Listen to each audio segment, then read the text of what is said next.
Ladies and gentlemen, you are watching the English news of Binh Phuoc radio, television station and newspaper. I'm Binh Phuoc with the latest news for today. 1,350 public services in Binh Phuoc connected to the national portal. By 2026, all workers in Binh Phuoc will have digital skills. Ensuring security for the supply chains of written exports.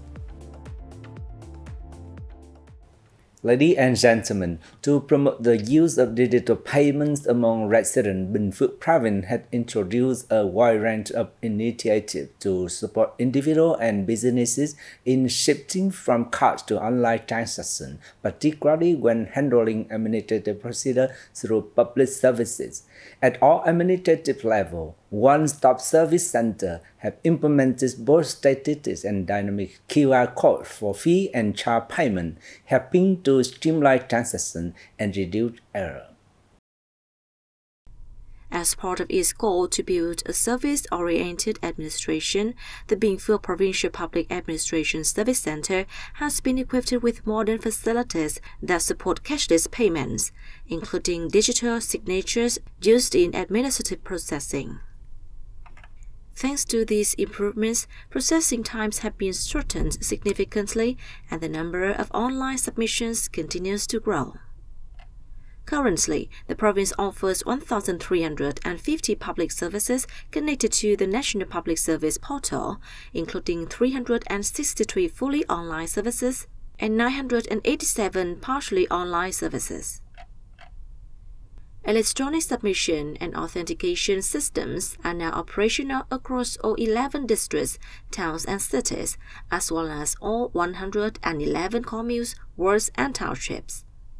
The province's Administrative Procedures Resolution System has been implemented consistently across all departments and agencies, providing integrated online payment services for administrative fees and charges via the national portal, meeting the needs of both residents and businesses.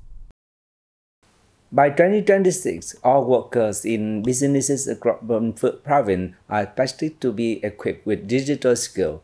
One of the key goals in the province plan to implement the digital literacy for all campaigns. Specifically, 100% of workers will be trained in digital knowledge, capable of using smart devices to support production and business operations, thereby improving labor productivity. At the same time, all high school and university students will be equipped with digital skills for learning, research, and creativity, as well as with the ability to interact safely with the digital environment. To meet this goal, the Standing Committee of the Provincial Party Committee has outlined 5 major tasks and solutions. The Digital Literacy for All movement will be rolled out widely and deeply, targeting all officials, civil servants, and employees throughout the party system. This is expected to become a province-wide campaign, encouraging people to study and develop digital skills and actively participate in the digital transformation process.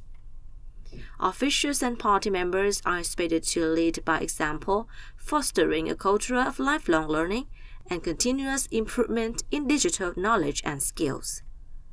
The province is committed to making digital skills accessible to everyone, following the principle of leaving no one behind and recognizing people and businesses as the core, the goal, and the driving force behind digital transformation. To promote tourism and achieve double-digit economic growth, Binh Phuoc province had introduced 8 key action areas. These include enhancing tourism promotion efforts, developing traditional art performances tied to local culture, and organizing events, festivals, and cultural and sports activities connected to tourism. Such events will be rotated among localities across the province to create highlights that attract and serve visitors. The province also aims to connect tourist destinations and diversify its tourism products with a focus on agriculture, eco, and wellness tourism. There is an emphasis on linking tourism with other sectors in the value chain, promoting green and sustainable development, and placing the visitor experience at the center. Cooperation will be key in developing unique and appealing tourism offerings. In addition, Binh Phuoc plans to introduce policies that attract strategic investors to develop large-scale tourism projects, integrated service zones, and high-quality entertainment complexes.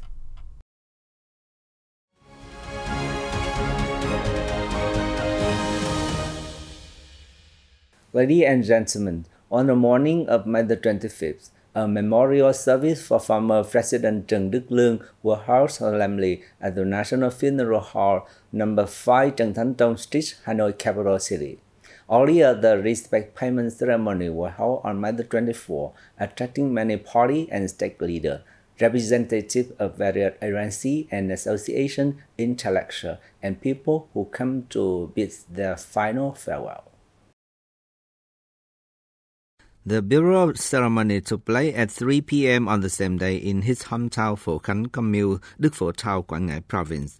Former state president Trần Đức Lương passed away at the age of 88 on the evening of May the 20th at his residence. Over more than 50 years of revolutionary activity, he made outstanding contributions to the revolutionary cause of the party and the nation, particularly during his tenure as head of state. He devoted special attention to strengthening the great national unity bloc and promoting development in the field of economy, culture, education, defense, and foreign affairs. His life and career remain a shining example of dedication, humility, and responsibility, leaving a profound legacy in the hearts of the Vietnamese people. On the morning of May the 24th, during the ongoing the night sessions of the 15th National Assembly, deputies discussed at the hall the draft law on personal data protection. Many deputies agreed on the urgent need for such a law in light of the increasingly complex and widespread issues surrounding data leaks and the trading of personal information, now recognized as key cause behind various scams and property appropriation. Some deputies proposed including specific protection for vulnerable groups, such as persons with disability, the elderly, and ethnic minority, those who are more susceptible to right violation and often lack the means to protect themselves. In addition, many lawmakers recommend this building appropriate training program at all levels, from general education to public service training, to raise awareness and enhance the capacity to protect personal data. Clarifying the matter during the session, Minister of Public Security Lương Tam Quang underscored the necessities of enacting the law, noting that it aims to fundamentally address personal data violation while also encompassing emerging technological challenges to comprehensively safeguard citizen privacy rights. Deputy Prime Minister Trần Hồng Hà has signed Prime Minister Directive number 71 on promoting sustainable durian production and export. In recent time, durian export has faced numerous challenges affecting the income of farmers and businesses.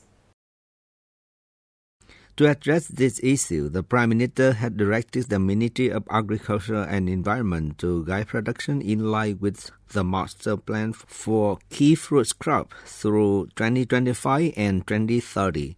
The goals are to balance supply and demand, meet domestic and export standards, and actively negotiate for markets access to new destinations.